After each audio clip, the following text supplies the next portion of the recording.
Jeez, that's so much clipping.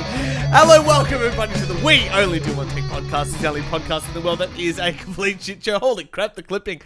I am Turch, and with me is my co-host, the CEO, the man that clips all the audio, and I have to edit. It's Kieran. How you doing, buddy? Thank you very much. We've got to bring this table over a little bit closer. You can do that. Oh, well, you know, CEOs don't do manual labour, Turch. You don't do any work. That's what we're talking about. That's, but good to be here. I feel like, we've been sick. There's been COVID. There's been bronchitis. You know what? Still haven't caught the COVID. There's been World War III.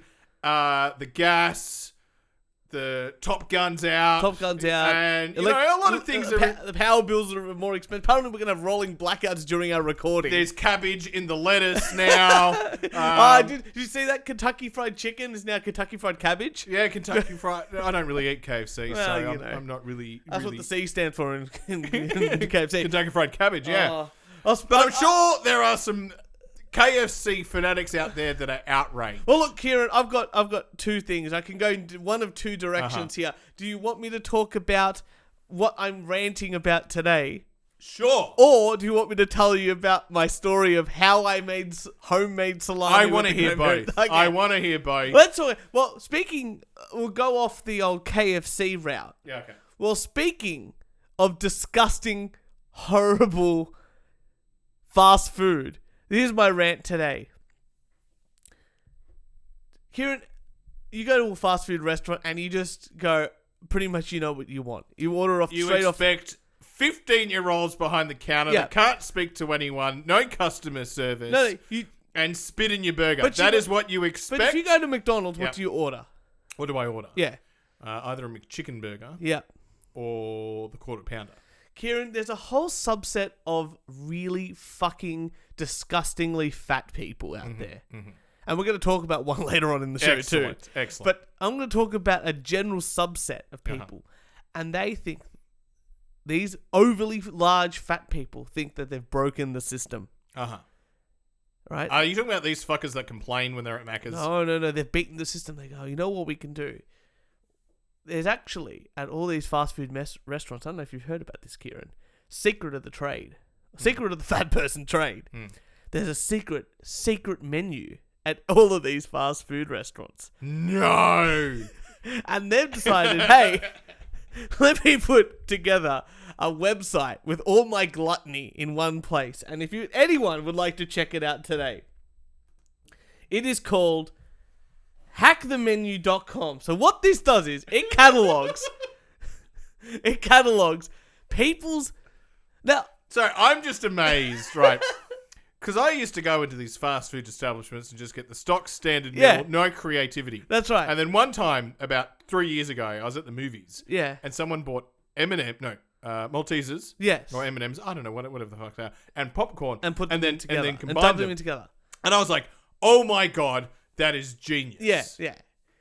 And then I've seen other people do these wonderful things with the fast food establishments. So this is what this whole website is about. It's a bunch of really overly gluttonous people deciding, hey, we've ordered stuff off the secret menu.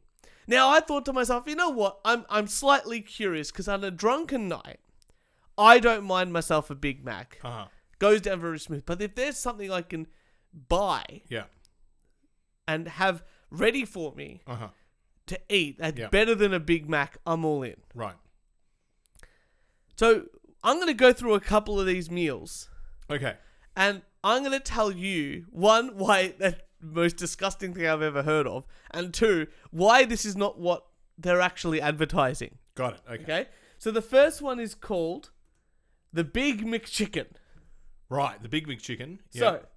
is this from McDonald's? It's from McDonald's. So I've just chosen all McDonald's because I think that's the most universal. Right? So you think to yourself, hey, that sounds pretty good. Now, look at you know when they do advertising pictures? Yeah. And you're just like, that looks delicious. Look at the picture. Yeah, I've got it. The picture does not... that looks like there's cabbage in that McChicken. So, this is what you need. You need... So this is available at every store apparently. You can order this. And I thought to myself, you can order this, like if you go there and go, I would like a Big McChicken. This is what they're going to give you. I don't trust the 14 or 15-year-old to know the secret menu. And then when I say Big McChicken, then they're going to completely fuck it up. So that's what I thought too. And then that's exactly what's happened. No. You don't just go there and go, hi, I'll have a Big McChicken. They're like, oh, you order off the secret menu. Wink, wink, nudge, nudge. Here's it's $15. No. You, as according to this website, have to purchase separately. You order a Big Mac, and then 3 McChickens, and then replace the Big Mac buns with the McChicken patty. So you order gluttonous 4 burgers. Remove. Good if you don't want any carbohydrates, I guess. But you remove all the bread. You put that to the side. And then you stack Do you have to do this yourself? You have to do this yourself. That's not a secret menu. That's exactly right. I was like, one, that sounds fucking disgusting. Because the Big Mac sauce and the mayonnaise really isn't going to go well together. No. Secondly, if you have to do the work of putting the burger together yourself, that defeats the purpose of going to a fast food restaurant. You might as well just make your own. It's not a secret menu. A secret menu is they do it for you. It's like you go there like to a restaurant and they're like, oh, look, we don't have that on the menu anymore, but for you, sir, we can still make it. It's almost like you're going to a vegan restaurant, but you give them a wink and they actually give you a steak. Yeah, they give you a steak. Yeah. It's like, oh, yeah, it's the tofurkey. Wink. You know? Okay, do you want to see some of these other meals that you could potentially get? Okay, here we go. This is the land, sea, and air burger. Right. So all you have to do is order a Big Mac, a Filet-O-Fish, and a McChicken, and now you assemble the burger. And this is the worst bit.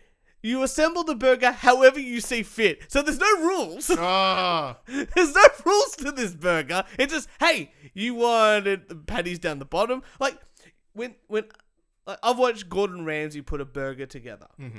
And the way he puts the burger is very specific. So when you bite into it, like you want the layers of you want the cheese to melt onto the burger, but you don't want the lettuce being interfered. Yeah, but you have the lettuce on top for the crunch. Yeah. And then the sauce at the bottom to hold everything together, and then maybe the bacon in the middle, so the bacon juice drips down the side, which is different to having it at the bottom or at the top of the burger.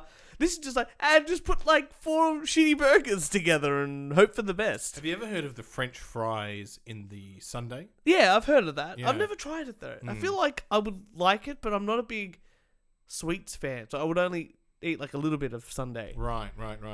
Okay, do you want to see my favorite burger? Yeah. Okay. Is it a whole bunch of chicken nuggets? So this one's called the McGangbang.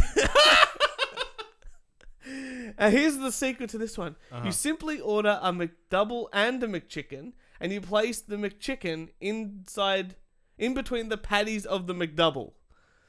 So you have a beef patty on top, and in the middle you just have a McChicken. Wow, there are some fat fucks. That's some real fat fucks out there. It's like, hey, not only was this good enough for someone to go, I've ordered this, they've gone, I'm going to share my recipe with other people. And this is it's a highly rated sort of thing. And there's a whole bunch of burgers. You got the 2 cheeseburger meal. You got the McBrunch burger. You've got secret about, how about this Monster Mac? Look at this. So the Monster Mac, look at this. Fucking hell. Again, on all locations. Simply request 8 or any number of beef patties and cheese in your Big Mac. So this is just, hey, I would like a Big Mac, but add 6 more patties. What?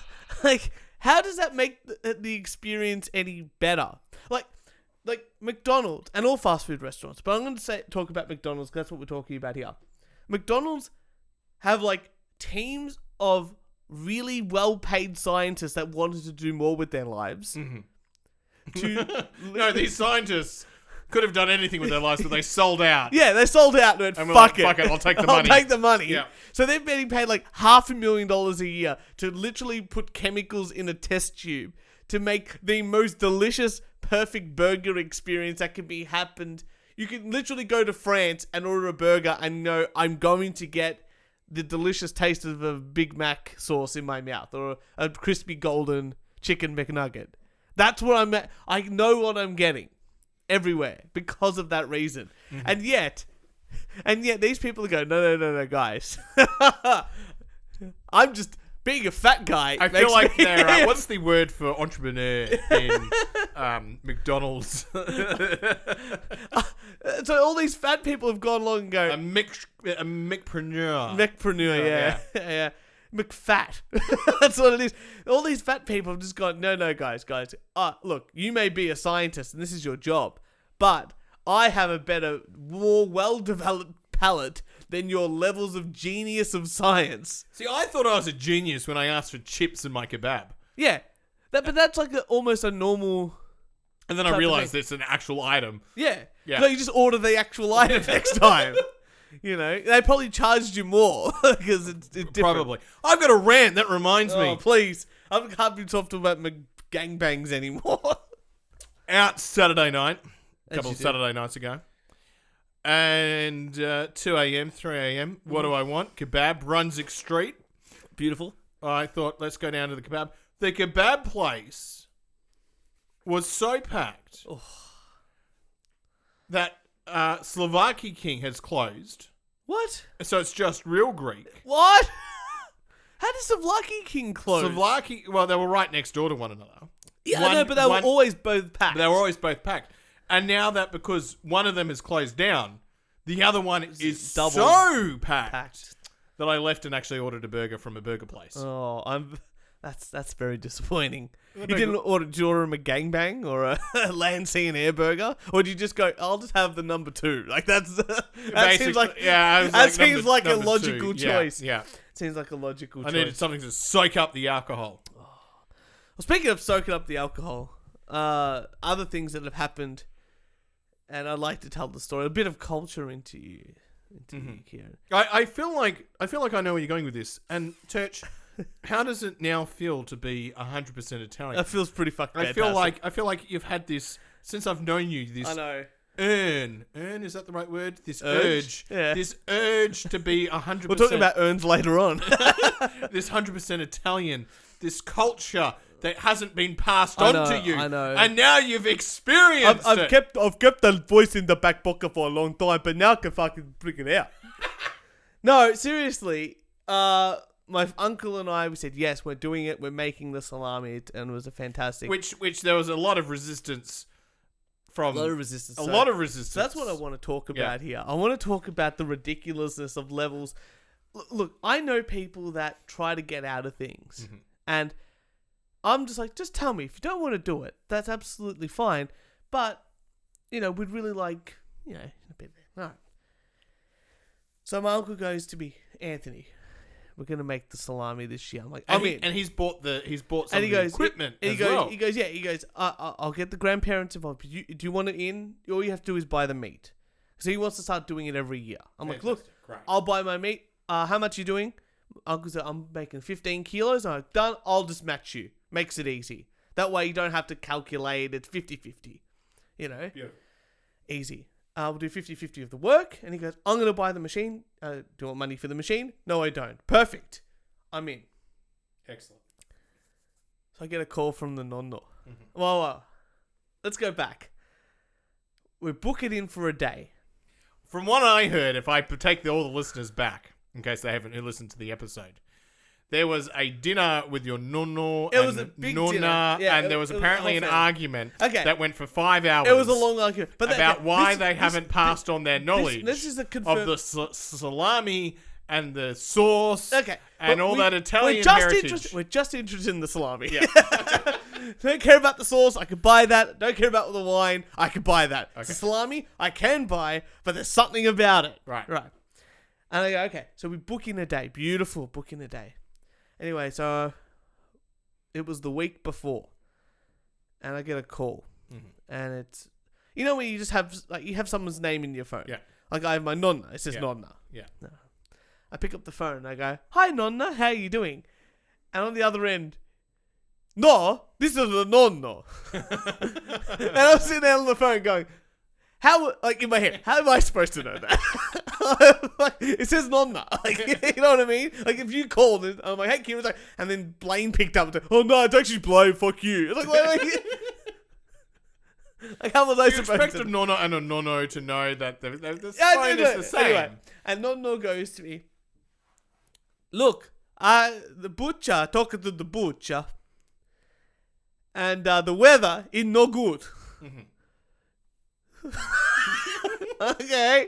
What does that mean? Like, I need the next step. Turch, the weather is no good. It's no good. It's too hot. All right. So what did we do? I have to wait a little bit longer. All right. So we booked in another date. Yeah. Anyway. So I call my Uncle Frank a couple of days before we're having a chat. And he goes, did you hear the issue that we had with the butcher? And I'm like, no, but I'm very interested in this story. So Nonno goes, I'll pick up the meat on your behalf because I know the butcher. I've got this relationship. Yeah. So he goes into the butcher and he already orders the meat. He already orders the pork. And certain, like, it's the shoulder and it's the leg and it's combination. It's the fat. And he goes, yeah, I need 30 kilos. Easy. He goes to the butcher and the butcher goes, here you go, 30 kilos ready to go. And Nonno goes, oh, no. You seem to misunderstand me, good sir. I need you to mince that meat in front of me because I don't believe this is what you're selling me. Really? This is real. Wait, so you don't do the mincing at your house? No, we don't do that. We can. Yeah. But the butcher has all, like... It's easier for the butcher a lot of easier. And then we just put it throughout Salami, machine. Easy. So the butcher's standing there looking at this old Italian man who's thinking he's scamming him out of millions of dollars. It was $300 for all the meat. It was like $10 a kilo. Yeah. Not breaking the bank, right? The guy's standing there going, this is what I have.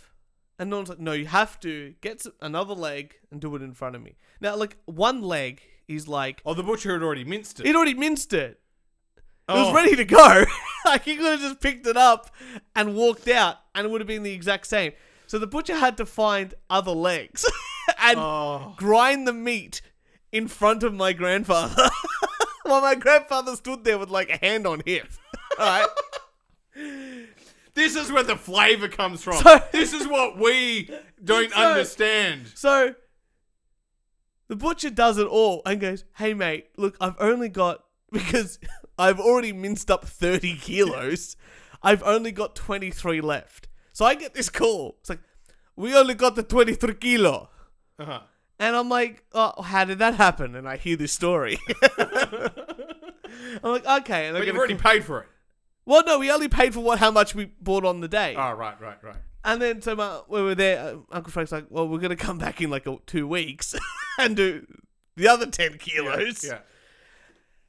Anyway, so we get there and we get another call. And I get a message saying, one of Nonna's friends is coming to help. And my uncle calls me again and goes, the whole point of this was being like a family bonding thing. Like, a passing of the torch. Yeah. Understand, General, I'm going to bring my daughter. It's going to be you. It's going to be great. How good's it? Passing of the torch. And now we've got like a woman coming in as like a project manager to come in and show us how to do things. And I'm like, you know what? It's okay. She's actually quite good. She's written like a cookbook. You need to get a membership at the Italian club. So next year when you and Frank do it, you can get the woman to come in and project manage. So anyway, all good. She's coming. And then I get this thing. My mum tells me, apparently Nonno told her that it's not actually a good time to make salami right now. And I'm like, okay, we've already had the issue with there's not enough meat. It's been too hot, and now it's fucking freezing in Victoria at the moment. Yeah. Tell me, why is it now? It's not a good time to make a salami. And then my mum's on the phone with me. She goes, "Oh, this is gonna sound crazy." I'm like, "Oh, wow!" Now, if my mum is saying It's crazy. It's fucking crazy. We're in a fucking, she's a woman. Yeah. She goes, the moon is not right.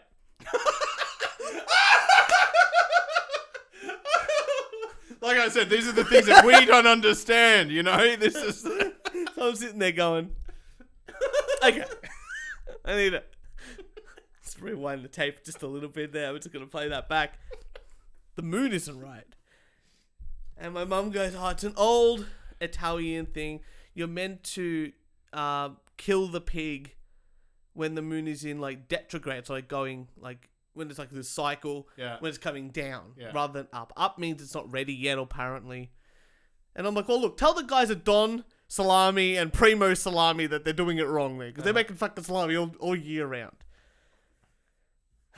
Anyway, I'm like, but this is homemade salami, Turch. So I put that to a side. So you're telling me you're giving me some sausages to take home, and the moon wasn't going down? Yeah. Wow, I'm gonna spit on these sausages. Well, that's your problem. They're not mine anymore. You're gonna eat them, not me.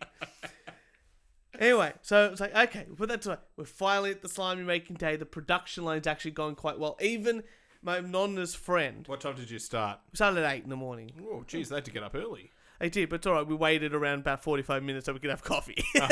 It was a good start. Sat at the machine, have a good time. We're about halfway through. We've done about 10, 15 kilos. And Nonna's friend, Maria, of course. Yeah. I'm not even kidding. Like, that's real.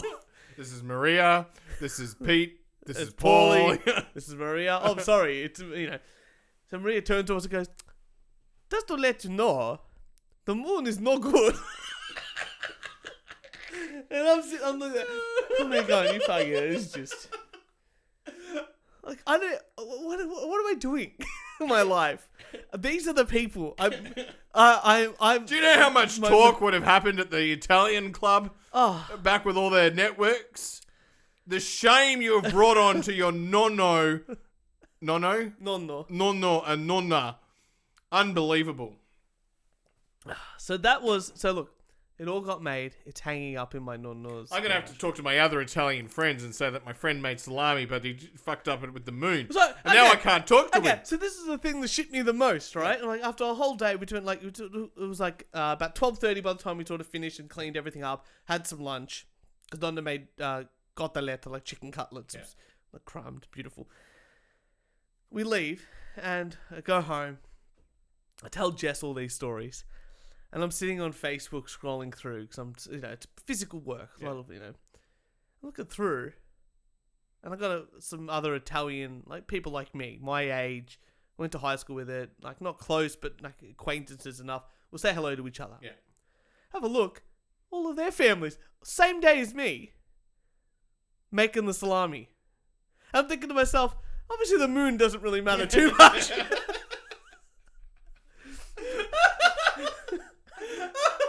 Oh, they just need something to complain about. Oh, I swear to God. Jess was just like, do you think they make all these things up so they don't have to do anything? And I'm like, that's why the Italian economy went from Roman times of slaves making them do things all the time to them having to do stuff. And then going, holy shit, no, the moon's not good. Can't do the work. Oh, it's great. So, could you imagine you saying that to your boss? I know. I can't do my work. The moon. Yeah, moon. Not so good. It's not in retrograde. It's in retrograde. It's going to go down for me to really punch out this project. My apologies, good sir. Let us wait another week. Let's wait another week. So that's the thing. Like, they're retired. Yeah. So if they go, oh, the moon's good. Oh, it's also a Tuesday morning. You imagine getting that call? Hello, work? Yeah, shut up for a minute. I'm making salami today. Yeah, the moon's good. Weather's cold. The Italians are woken up early. I've got to go. Sorry. It's fucking unbelievable. It's great. So anyway, that's my experience. In 12 weeks, hopefully I'll have something. So where is the salami hanging? Nonno's garage. Okay, good. I mean, I've had to dry garlics before. Yeah. So I think I know... I know some of the pain. Some of the pain, Well, okay. yeah. So Nonno's like, Thursday I'm going to be very busy. I'm like, what's going on? What do you have to do? Like, we're trying to learn. Yeah. Oh, well, the sliming's been hanging and they've got lots of water in them, of the meat. But after a couple of days, you got to take them down and put them on the table. Right. That's what I said. I'm like, okay. And then what? Well, like, I know that they end up back hanging. Yeah. But when do you hang them back up? And he goes, oh, like on Sunday. And I'm like, okay, but why? Why do we take them down to put them on a table?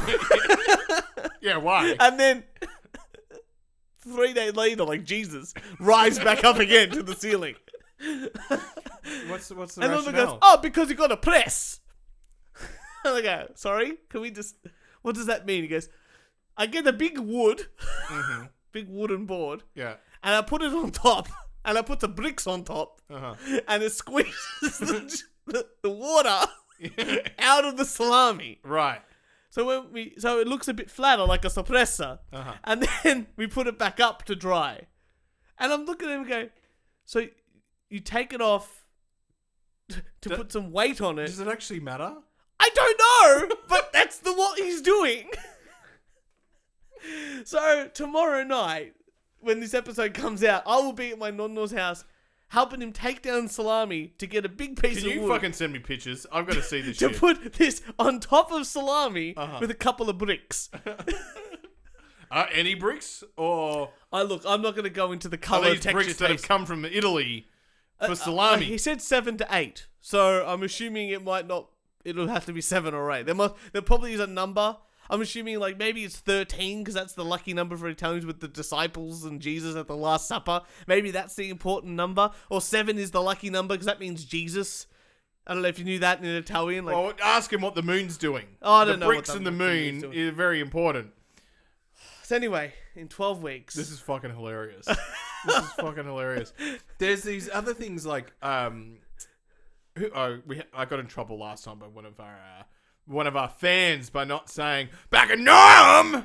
It's true. Yeah.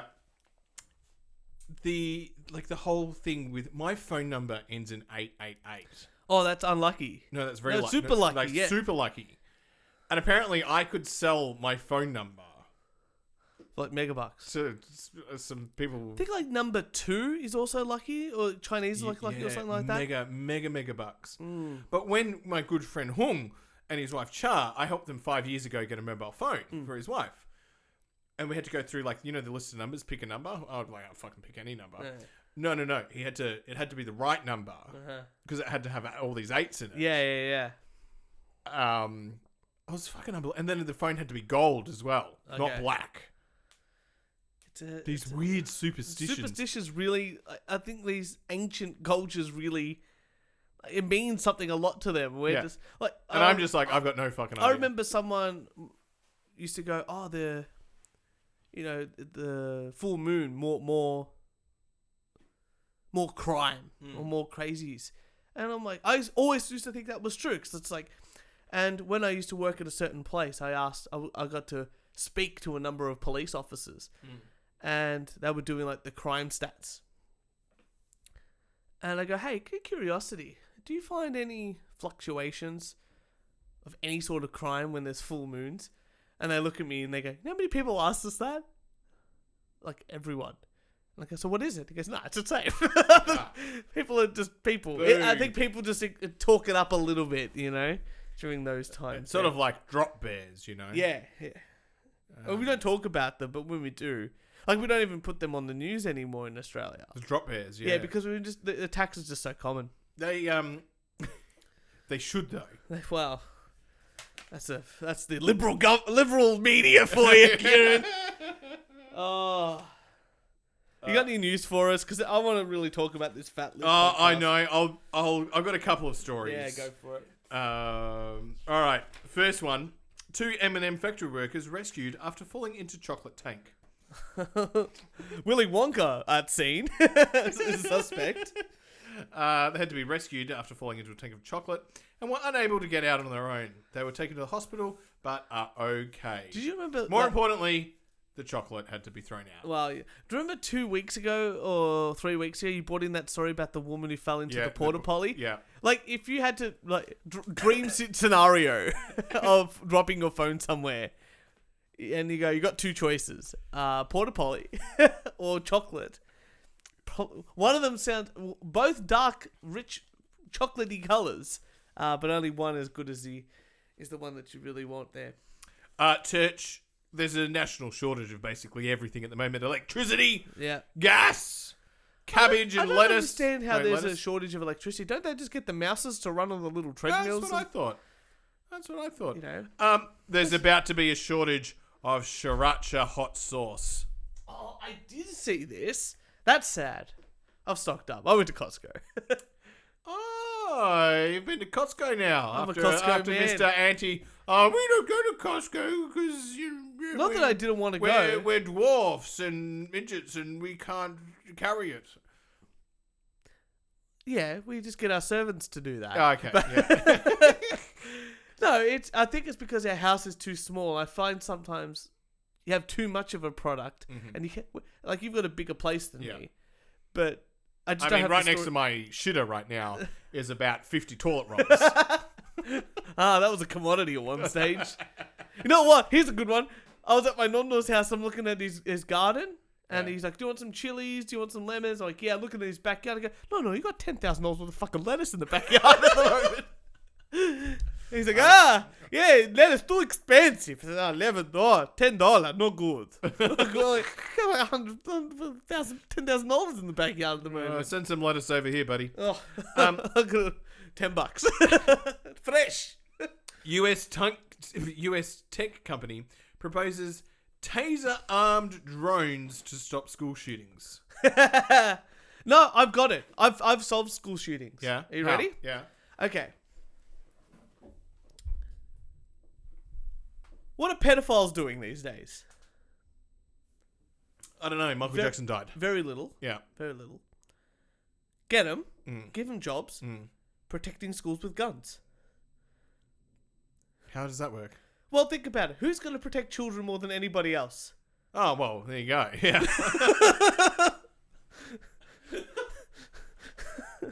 Walked right into that one, didn't I?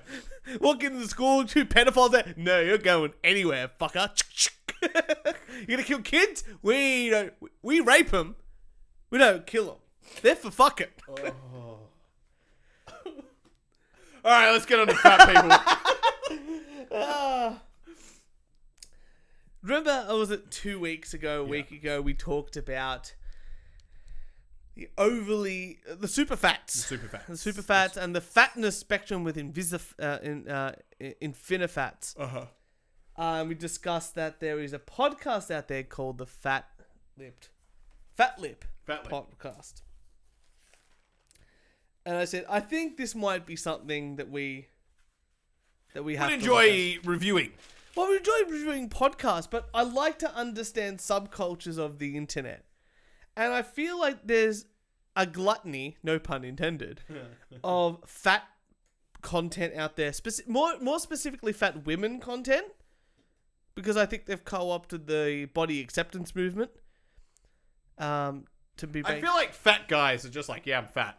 Fat guys just go, yeah, I'm fat. Don't look at me. I can't fit into my t-shirt. Yeah. And then they either kill themselves or they all get really ripped. There's no in between. Like, no one just goes, oh, yeah, I lost like 10 kilos now. That'll do. Well, that's what you see on the internet anyway. But this one here, this Fat Lip podcast is run by this woman named Ash, who we discussed. Who I don't think is doing any more podcasts. No, she stopped. But her back catalogue is phenomenal. Excellent. And I downloaded an episode. I think you've got some clips for next week. I've got some clips for next week. That's how much we're into this show, right? Don't listen to the episode I'm reviewing. I don't even know which one it is, Good. so it's even better. I like to be surprised. Because I think it'll be great.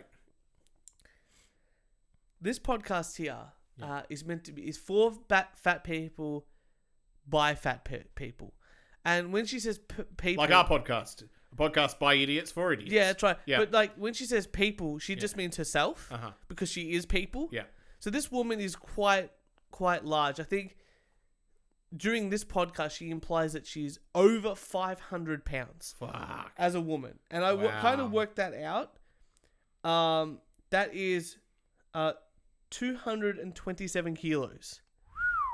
So that's a big. That's huge. That's at 500. I think she's more than that. So she might be at that 250 kilo, sort of weight limit. Whoa. So let's putting that all in perspective here. She's fat positive. She loves life. So she's giving us advice, and one of the pieces of advice she's giving us, or this episode anyway, she's focusing on what happens to fat people when they die. What they want to be able to keep their consideration, their dignity. What are the options and their weight limits with weight limits? What are the options with that? So let's get this the intro to the show here. Hello, welcome to The Fat Lip, the podcast for fat people about fat people. Pretty easy, right? So here we go. Let's talk about fat people and death. Sounds like. So today we've got, before we start, a big blinking content warning. On today's show, as you can probably tell from the title, I'm going to be talking about death, like a lot. So there's a trigger warning, Kieran, for fat people because they're going to be talking about death. And there's a trigger warning for all of our fans. Why do we need trigger warnings? Because death is a sensitive topic. It's a natural thing that happens. Correct. And but what is an unnatural thing that happens? And this is why we need the trigger warning. Her excessively, overly loud inability to breathe. Yeah, 3 breaths there. Yeah. And that was a 10-second clip or so. And she was very heavily breathing. This is the start of the show. I'm not even puffed out that it's 40 minutes in. So here we go. Why is she making this episode? But I decided to make this episode because with everything that 2020 has thrown at me personally, I've been thinking a lot about mortality. I don't think I've ever been afraid of dying, but I do feel very anxious thinking about the people in my life who I will leave behind. So she's not worried about dying, right? But she's anxious about people. Yeah, she's anxious about the people. So she's worried about dying. Well, yeah. Yes. In so many words. Because she's very eloquent. But if you're that big, the chances of you dying in the next decade is like pretty high. Pretty fucking high. High. So speaking of that, as you can probably hear, she's still struggling to breathe. Here we go. The worst part about thinking about dying, though, that was in between. I was between 2 words before she had to take a breath the size of the Grand Canyon. If you're doing that, you have a problem. Yeah. I do have a supercut later, and when you're feeling frisky and fresh. Okay. I have a supercut of her breathing. Excellent. And it is get your dicks out, boys. Myself and everyone is looking forward to this. I know, right? Okay, so one of the things she said before is how her death will actually affect others. Right. And I think that's a really weird way of looking at death. Mm-hmm. Like, you should be thinking about how the leading up to your death, how things are going to be affected. Right. More than anything else. Yeah. So I've been thinking about what death will mean for me and for my loved ones and how my fatness will inform what happens when I die. Oh, okay. So now you realize that your fatness actually might be a problem. Very interesting that it took the thought of death to make you think, actually, hold on a fucking minute. This is a problem. Maybe. Yeah. Maybe what I'm doing right now with myself is not the best thing in the world. And obviously, one of the things she's realized is that us straight-sized people are out to get her. And all of her fat friends. Here we go. Okay. I think we probably avoid this topic whenever possible because the outside world already tells us so often that we're doomed to die. So it's not something that we want to bring up to each other very often. And as if we weren't all, regardless of body size, going to die, but I digress. Sorry, that breathing. It's amazing. Wow. I couldn't even cut it out because it would take me longer to cut it all out than it would to just listen to another 14 episodes of this. So she's saying there that I'm more worried because I'm fat and how that's going to affect me, but I'm also worried that I won't have the options that I want. in death. Death sucks. Yes. Yeah. But imagine having to go, I may have limited options of what I want because of the way my body... way my body currently is. Also, she said she called everyone who isn't fat the outside world. What? Don't know if you heard that. Here we go. Listen to this. I think we probably avoid this topic whenever possible because the outside world already tells us so often that we're doomed to die. Okay, all right. I would say she's the outside world. We're the inside world because we can all fit inside of her. Oh no. Okay. Okay, so let's find out what you can what you can do when you're fat and you die.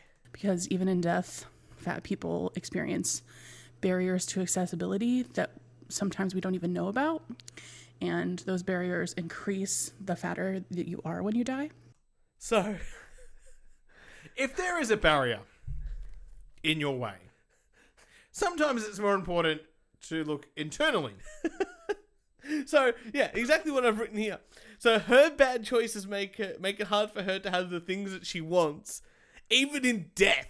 I'm fucking dyslexic, right? Me too. And I've had to work extra fucking hard I'm Italian. to overcome the fucking, difficulties that I've had studying. So one of the things that she talks about here is, she'll talk about this later. Correlation doesn't mean causation, but this definitely was that. Okay, yeah. Telling us how we're about to... She's talking about the funeral industry. Yeah. Sorry, I cut that off. telling us how we're about to die at any moment. And so you'd think that if fat people were dying in these huge numbers, the way that the medical community and the public at large imply we are, that fat postmortem and funerary information would be everywhere. And you'd think that the funeral industry would be used to handling fat bodies, and all the equipment would be more than ready to handle us when we die. And turns out that that's not the case, which is so interesting. Okay, so what she's saying there is that the funeral industry is not actually used to dealing with hippopotamuses. If you... Hospital staff, when they have to, like, move a patient. Yeah. Even just a regular size, and they need, like, 2 or 3 people. Yeah. If someone weighs a shit ton of fucking weight, So- that's going to be, like... So, okay. So, like I said, she is over 500 pounds, 227 kilos. I thought to myself, let me find some animals that are equivalent to that on average. Grizzly bears, horses, deers, and zebras all are roughly equivalent to this woman's weight. Wow. So I was having a look as well. She was saying that the funeral industry is not ready for people of her size, even though apparently all of the people of her size are dying, because that's fat people die earlier. I'm going to admit, there won't be a lot of them this size. Well, that's what I thought as well. So I'm like, okay, let's just say how much of the population is obese? Yeah. And above. It's 1/3. Yeah. Okay, morbidly obese, it's about half of that, isn't it? Uh-huh. And then you get way past morbidly obese. So you've got now a percentage of... Because we would say most Australians, if they are, they would sort of be morbidly obese. Obese. Yeah. Because I remember being in America and going, I've never seen... That's right. There are fat people in Australia, but I have never seen fucking mega that's the fat thing. until I What we went to consider America. obese in different countries, like obesity levels of weight is lower in here, in Europe, than it is in Australia, than it is in America. Yeah. So if you're just taking a percentage of a percentage of a percentage of a population who are definitely over 500 pounds or 220 something kilos, you're actually only capturing like 3%, 4% of the actual population of a place. And if you're looking at building anything or any sort of manufacturing of equipment or manufacturing of products that are a mass consumption, where literally everyone will need funerary services of some kind. So everyone will need a coffin, or everyone will need an urn, or this and that. You're going to build it for like the 97% or the 90% and have those 10% be like sort of outliers. Yeah. But she's angry because fat people die so much. And there's the admission that fat people die so much. Do something. Yeah. Okay, here we go. Number 9, here we go. There are so many things that you have to think about when you die as a fat person. Well, not you, but the people that survive you. And so you dying as a fat person is not really your problem. It's everyone else's problem. So you've just become an additional burden, even in death. This is I'll save the breathing one for later. Here's a really bizarre comment. The first thing that I wondered about was dignity in death for fat people. This is something that I do worry about when I think about dying. Not so much for me, again. I'll be dead, so I don't think I'll care how my corpse is treated, but I can't imagine how absolutely devastating it would be to be the loved one of a fat person who has died and to hear like disparaging comments about fatness or about the person's body from the people that you've trusted to care for your fat loved one. Okay. So your fat wife dies, Kieran. Mm-hmm. She's 600 pounds, 250 kilos. And you hire a professional funeral service company. And as they're pushing the big ass forklift to pick her up, they go, this bitch is pretty fat, eh? That's the line that she draws. I gotta say, I'm pretty sure everyone in the funeral industry and all of that, when someone dies, aren't actually gonna... I would say they're gonna be like super professional. Super professional because they also want your business. Yeah. But they might have to have a conversation about how do we transport the body. Wow. Because maybe our equipment can't handle the weight, which is a truth. We're going to talk a lot about that going on because we are only about a fourth of the way through these clips. Let's have a look here. I'm sure that most of them are nice people, but what I do know about being... Okay, she's talking about the funerary stuff. Yeah. I'm sure that most of them are nice people, but what I do know about being a living fat person is that a surprising number of otherwise nice people are incredibly fat phobic. So I don't know what the solution to this is, to be honest. So even the people that you've deemed are nice probably are fat phobic. There's no winning. No, there is no winning. Okay. So now she did all this research. And the research she did was watch one YouTube video of this mortician. Right? And that's where she's getting all this information from about what you can and can't do in death across the board. So I've got this clip written down as what does she think is going to happen? But in the beginning of the video, she says that her most asked question about the death of a fat person is whether or not their body will be treated in a dignified manner. And I think many fat people like me worry that our bodies might be mistreated in some way after our deaths. How old is she? She's like our age. Because I have never really thought about death. No. That is not something that I'm sure it will probably become top of mind as I get older. Yeah. Hasn't really... look, when I was filling out my super contribution, beneficiaries, there was that thing I had to think about. And that's probably been about it. Well, she's thinking about death so much. She's worried about how her body... The potential that her body may be mistreated in death. Like, she's going to get molested in death. Like, they're going to hire some people... If you're in hospital and you had cancer. Yeah. Sure. Fair enough. And here we go. But... I don't know if you knew this, Kieran, and this is something I just sort of go, think internally, is there something that you could do to maybe prevent an early death? But it's okay, Kieran, because fat people have psychic powers. Have a listen to this. So this is where I'm talking about how you should choose your funeral director. Right. Fat people have psychic powers. Have a listen to this. So I think that if you're the type to have a death plan, and from doing research for this episode, I've learned that we should all really have a death plan. Maybe part of that plan should be interviewing funeral professionals and choosing for yourself the person or people who will be handling your body when you die, so that you can get some sort of feel of how they might treat you.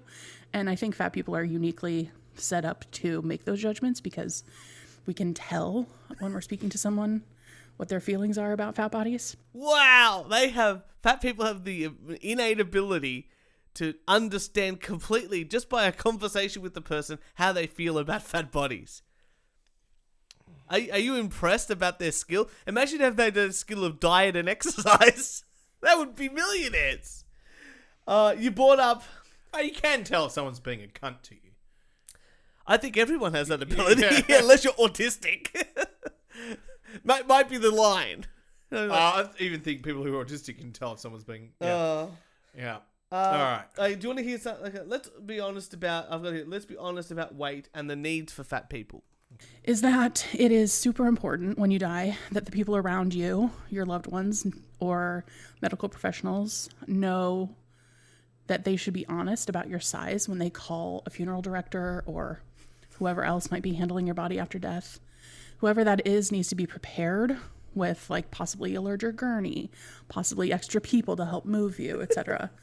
And it could be incredibly traumatic for your loved ones if the people who come to remove your body are ill prepared. So it is super important that they're honest when they make that call about your size and your weight. Hello, my daughter just died. Right. How much did she weigh? 250 pounds. We get there, 3 blokes rock up like, we can't fucking lift this hippopotamus. What scenario in her head is she planning? Like, people are just gonna lie and not be truthful or anything like that the whole way through.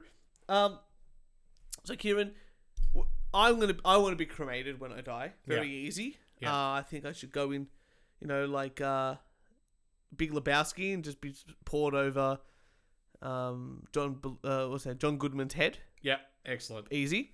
I want to be like Steve Buscemi. I'm sure you've got some idea of how you want to go. I want my organs donated, cremated, and maybe kept on top of the fridge for about 30 years. I wanted my body to be dispersed, all over Disneyland. But I don't want to be cremated. Yeah. There we go. So let's talk about fat people options. No, I do have a wish, Turch. I want my funeral to be in Alice Springs. Well, I'm not going. No, you will go because I'll be dead. Yeah, well, you won't know. You don't believe in an afterlife. You can't even come back as a fucking force ghost. Do you know why Alice Springs? So I've got my last, fuck you all, I've made you travel for me. Nah, see, the good thing is, being an atheist, not believing even in ghosts and shit. Everyone go, yeah, we said to Alice Springs, I'll dump you in the ocean. You all fucking turn up on Zoom. That's right. Yeah. Let's talk about options. Now, there are many choices you can make about what happens to your body after your death. And I think traditionally in the U.S., we think of a funeral home care situation. But there are other options, as well as some limitations for those of us who die fat. So I want to talk about all this stuff. Okay. So they're going to talk about all this all the stuff. Options. I'm interested to hear the options. Before that happens, do you want to hear her breathing? Sure. Okay. So I cut this. This is a minute of her breathing. You are not playing a minute. We can stop it at any time. It's all different ones, and I didn't even capture them all, and this happened within the first 13 to 14 minutes of the show. Okay.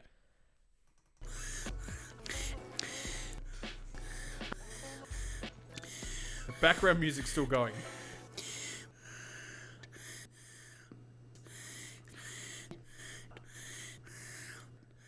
Alright, fucking turn it off now. That's enough. Got 16 minutes in. Oh my god. 16 seconds in. We can come back to that any time that you want. Let's talk about caskets. For most of modern history in the U.S., most people have chosen traditional burial after death. For fat people, though, the standard burial funeral packages might need some amendments. For one thing, some fat people require bigger caskets than the industry standard. A standard casket measures 24 inches wide on the inside. So that can accommodate most people who are under 350 pounds. But for those of us who are fatter than that, if you choose to be buried in a casket or displayed in a casket after your death, you will need a larger casket. Do you need some number crunching? So the standard casket. That's a fucking big casket. Can hold someone that is 350 pounds. Which is about 158, 160 kilos. Yeah. Right?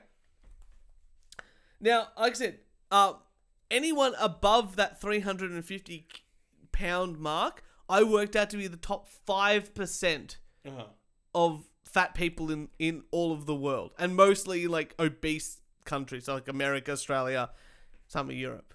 No other country requires a coffin unless they're doing like 5 children in there. A coffin bigger than that. Wow. You know. So let's talk about the biggest caskets they have. Okay. Some funeral homes are now stocking larger caskets, but sometimes you need a custom-made casket, but they are available. There are caskets that can accommodate a body that is up to 1,000 pounds. So if that is the choice that you want to make, there are options for you. 1,000 pounds! What is 1,000 pounds? 450 kilos. Fuck! Kieran, that's not a casket for a human. That's a casket for a gorilla. Like, seriously. Okay. Unreal. Okay. Let's have a look. But then if you've got a bigger casket, you might need something else that's bigger for the casket.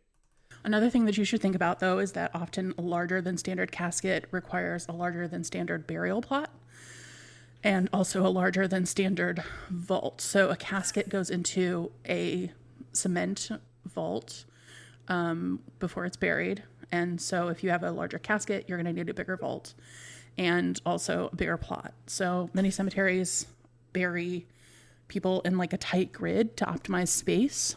And so a casket that's extra wide might not fit in their plots. So you're going to need more plot size. You might need to buy, well, they're not going to buy you half a plot. You're going to have to buy two. Just like seats on a plane. Just like on a plane, yeah. So can you imagine you and your wife go into a cemetery? Why would you know, if you're really fat, why would you not want to have 2 seats? Because you can lift the fucking armrest up. Imagine you go to a funeral thing. So we're going to buy a plot together. My husband and I, we love each other. So we want to be together forever. And they're, sorry, we're one short because some fat bitch bought 2. Unreal. Have I listened to this one? And unfortunately, some cemeteries will require fat people to pay for 2 plots side by side because the fat tax persists even in death. Okay, it's not a fat tax, lady. It's effort. It's tax. size. It's it size is tax. Size. It's you've done this to yourself, and now you're paying the price, both with your health and monetarily. Amazing sort of stuff. Okay. I love the fat tax. And actually, funeral costs for a fat burial can be quite a bit more expensive as well. Some funeral homes charge up to $3,000 more for a not fat person than for a not fat person based on the extra needs of a fat body. So like more personnel for moving and preparing the body, the larger vaults, extra embalming costs, you need a bigger hole dug. What is this, socialism? It's like, it's to bury. But I also need like 2 extra blokes like to dig a hole, and I need more petrol for the digger. There's more fucking costs. I also need wood's expensive at the moment. It's doubled in price. So for your casket. Okay, let's talk about my preferred way, cremation. But what about cremation? Oh, I know what's coming up. Another consideration is. So you ready for this one? I want to hear it. Another consideration is that very fat bodies require more heat over a longer period of time for cremation. So finding a crematory with experience and doing this safely is important. So to be cremated, if you're really fat, you need more heat. You need more heat. Wow. And for a longer period of time. Wow. So even though you're full of fat that should pop off like a fucking popcorn in a vat of oil, no. All the fat takes so long to render down. It's like cooking a steak. Wow. You need to let the fat render and melt away at higher temperatures so it doesn't just sit there and cook. Wow. It doesn't even get to the bone unless they go hotter. Wow. Whew. Alright, here we go. Here's some clips back to back. Let me just go here. Some of these are...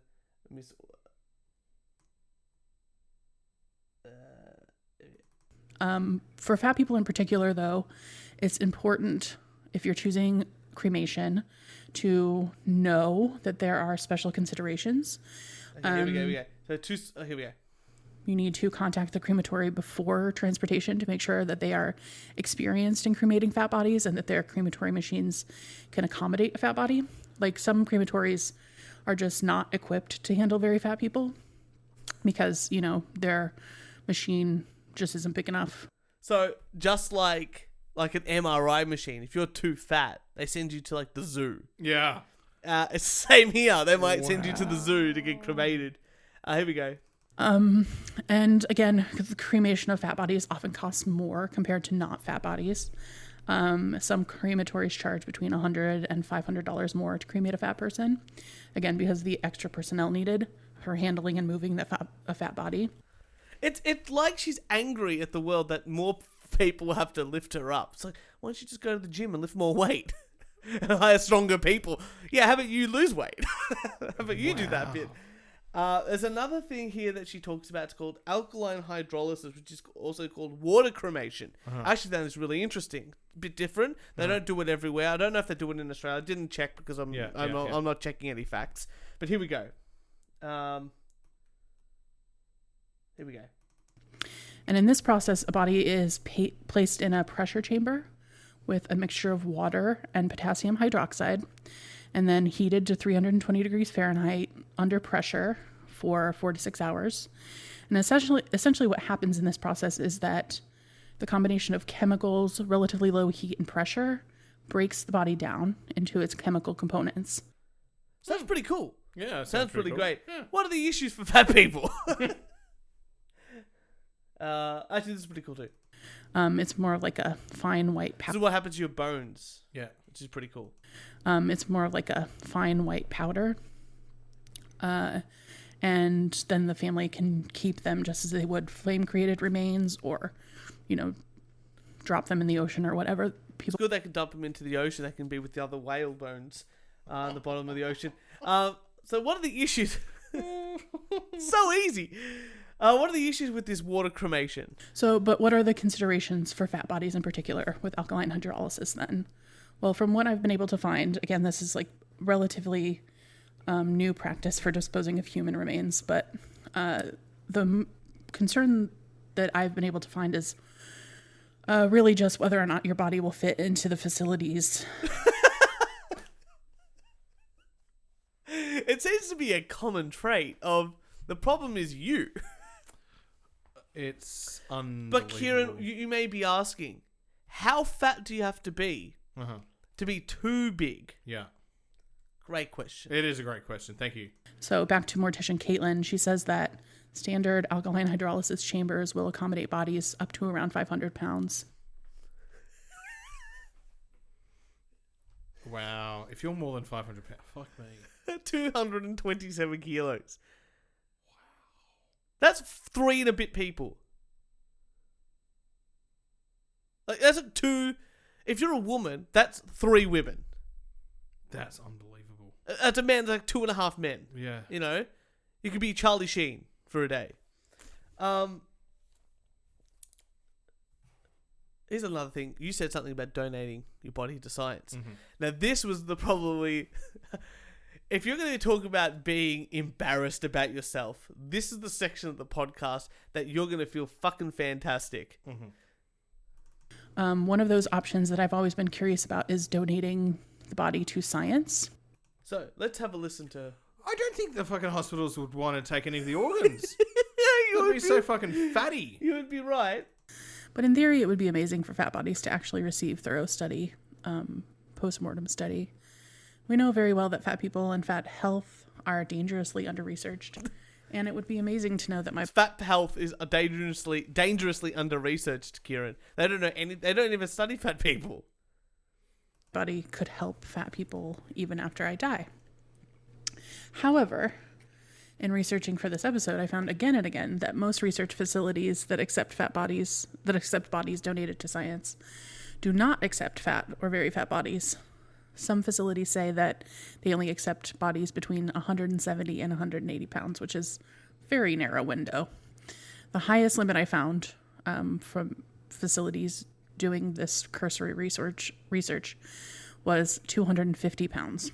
Okay. So 180, 190 pounds. That's between like, it's like 80 kilos, 85 kilos. Normal, standard sort of. Because when you got a scientist, it's generally just one scientist. Yeah. Who has to move the body. Not only that, they don't need to test on outliers for general medical.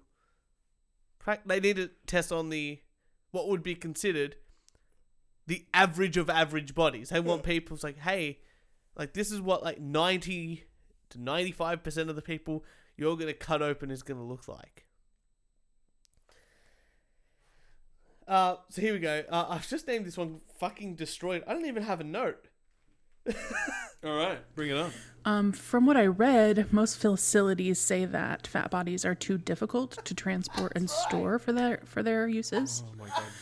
I also read from one director of a medical research school that uses bodies donated to science, that mostly what his facility is looking for are bodies for first-year medical students to dissect so that they can learn what the inside of a body is, quote, supposed to look like. And because of this, ideally, he says they need to see, quote, perfect bodies. Why is she saying quote? He's the top of the game. He teaches other people. They need to see what the average body looks like. Yeah. And he's calling them perfect bodies. That's the name of them then. Like, there's no quotes around that. No, because when you're teaching medical students or whatever, you basically need to go, this is what lungs should look like. Yeah, this is what a heart should look like. Yeah. This is it here. Yeah. But can you imagine, like, she fucking destroys herself by literally, like this is the type of person to be like, you should have gotten a vaccine. But also is the person like, oh, well, I don't believe this part of the science. It's like, no. If you believe science, you got to believe all of it. This is the type of person who, if this is such a concern, should open up their own, what's it called? Funeral directory service. Funeral directory service. Yeah. For specialize in fat people there. He's one I've just called Science Hates You. And when I read that, I found it incredibly telling. Like, no wonder fat people receive such poor treatment from the medical community. They are literally not taught about fat anatomy. No, there's anatomy. You're not a different species. You're just really fat, regular people. There's anatomy. Yeah. This instance, when they're dissecting real bodies, only values, quote, perfect bodies as educational tools. So no fucking wonder that they don't know how to handle fat people. They know how to handle fat people. They just don't want to. And they don't want the extra staff needed. Okay. They do it. She found another way you can help donate your body to science, and that's to like forensic labs. Mm-hmm. And very interesting, actually. Here we go. I'll go note here. Yeah. So you can donate your body to forensic labs, and they study like decomposition. Yeah. So like when people like hoarders, they get trapped and they decompose, so they can learn how to study how long a person's been decomposing, the methodologies, what happens, this and that, and how to like go backwards as well to go, okay, this person, fascinating. We're trying to find like the fingerprints, but everything's a bit decayed. How can we actually get something of value? Really interesting. Sadly, forensic places hate fat people too. But most body farms also have weight limits, so that's another thing to research for your death plan. Sorry, love, we don't have a fridge big enough for you. Wow. Organ donation is something else you can do? Yeah. I think most of you, I know I have been told over the years that fat people are not able to donate organs, like because of everything in the medical community. Restrictions around organ donation seem to be based on BMI instead of on actual health. So you'll find many organ donation organizations do place weight restrictions on donation. Yeah, imagine like you're dying and they go, good news, we got you a heart. Great, tell me about it. Well, we took it from a body that was 550 pounds. Yeah, if I get a heart transplant or an organ transplant, I want it from an average fucking person. As a person. Yeah. Similar to me, my lifestyle.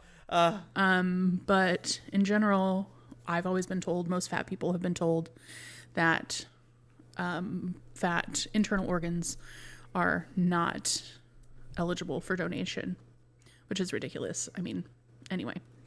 She would be the first person that would ask, oh, is that a good heart? we got it from someone who's 600 pounds bigger than you. Oh. Mm. You know. Look, enlightening piece of... I don't think I've been this outraged. It's so angry. It's so bad. I don't even know. I'm listening to it and go, everything about... Like, we could have just clicked play and just stopped it when we wanted, because this was how the whole show was. I've got one final clip here, and this is going to make you... This is how I'm going to leave everyone on a bad note. It's either going to be this clip is last, or I'm going to continue the clip of her breathing. One of the two. No more breathing. So here we go. Listen to this comment here and tell me why everything she says is wrong. Okay. Fat people are often sold this story that we are somehow more mortal than not fat people. Like, we are told so often that we will soon die, that I think many fat people worry about death a lot. Like, we have this anxiety around it. And we also worry that we will be blamed or shamed for our own deaths because we've seen it happen. But the truth is that thin people are exactly as mortal as fat people are. Like, no matter how healthy they are, how fit they are exactly as likely to die as fat people are. We will all certainly die. Well done. Great. Oh, you got me there. Yeah, it's just average people are going to die much later. My quality of life. I will be able to fit in my coffin. I will be able to go on those rides at Disneyland. I will not have to buy 2 seats on a plane. All of these things I will never have to endure because I decided maybe I should go do some bench press and go for a walk and not eat 400,000 calories a day. Maybe I will die. I guarantee that. I am not immortal. But God damn it, I'm going to enjoy it by 80s. The amount of room you're going to have in your coffin too. Yeah, I know. I mean, we could get you a kid's one. I'm gonna be putting my extra salami in there, my machine. I don't want any kids getting my secrets across the board. So this was episode 82 of the Fat Lib podcast, and everything about it, just everything about this show, made me incredibly fascinated, and angered me to the point of, there was some things I'm sitting there thinking, there's no way. You know when people do parodies, like really good, like Ali G, great parody. Great parody. And because there's people out there that actually like Super Wog, or, you know, like, you go, yeah, it can't be real. Like the guys from Fat Pizza, like it's really over the top Lebanese. But I know people that are Lebanese that sort of act in that manner. You know, when I do my over the top non accent, and everyone's like, oh yeah, and then you meet them, you go, holy, what the fuck? That's them. There's no distinction between the parody and the real world. Like, it's clown world all the way around. If I was to really put together a fat person, like pretend to do a fat person podcast for fat people, by fat people, all that sort of thing, yeah, I would just be like, and it's really hard to find a coffin. Like, that's how all of these points, like all of these are great jokes. Like, oh yeah, they better get 2 shovels because they're gonna need it to dig me 2 plots. Oh, it's just... it's actually like, and I think the hardest bit about it to listen to is she doesn't even think any of it's her fault. This is just, I'm overweight. Like, I'm infinifat. I'm morbidly obese to the point of not being able to fit into normal clothes, into not being able to do most things that an average person would. But it's not my fault. It's society's fault. People aren't, they haven't accommodated for us yet, and they should. And I don't understand. I've never thought of that. Like, no one goes, oh, short people, yeah, we'll make the ride height shorter. No, there's a safety requirement built in. And unfortunately, Turch, you don't make most of those height That's why we're stilettos everywhere I go.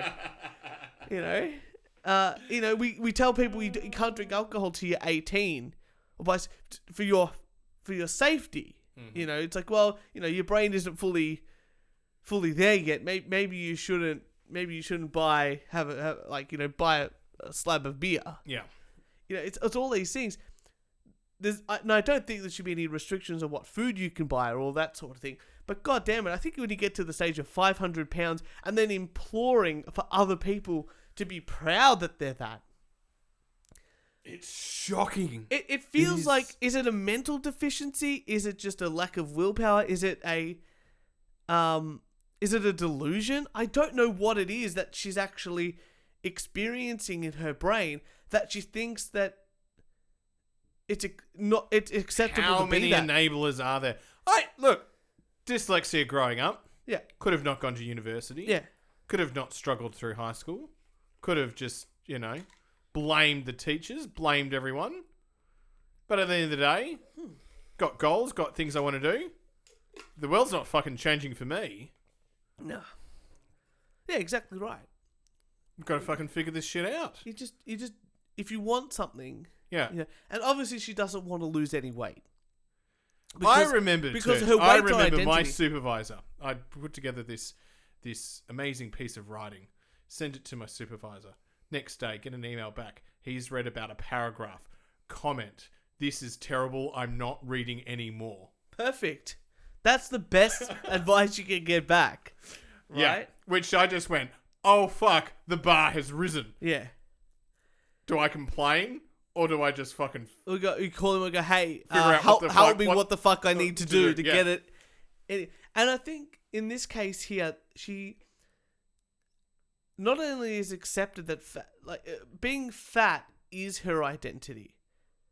Like that would be there would be plenty of people out there that would be encouraging. You've done your walk for the day. Congratulations. Yes. And I go to the gym all the time. You go to the gym all the time. I see people there that are super fit. Uh-huh. And they see, and I'm not the fittest guy. I do all right. But if I do the hello Dweez, but if I see a bigger guy or a bigger woman working out, I'm like, yeah, good for her, good for him. They're doing the right, like they're better. I know that they're bettering themselves. And if I see them again, I'm happy. Yeah. But if I don't see them again, and I go pretty often, same as you, you're like, it's a shame. It's a shame. It's a shame. We better finish this podcast because finish Dweezil has just arrived, and I was complaining that I haven't seen Dweezil. Kieran, all our wankers out there should if they got clips of that podcast, send them in to us. But for all your other wanky needs, make sure you follow us on SoundCloud, iTunes, Spotify, Instagram, Twitter, and Facebook. If you'd like to send us some hate mail, some death threats, some rant, or tell us why we should be in Finifat as well, record it on your phone, email us at weonlydoonetakePodcast@gmail.com. Kieran, thank you so much for listening to her breathing for a minute. Thank you. And we will see you next Thursday.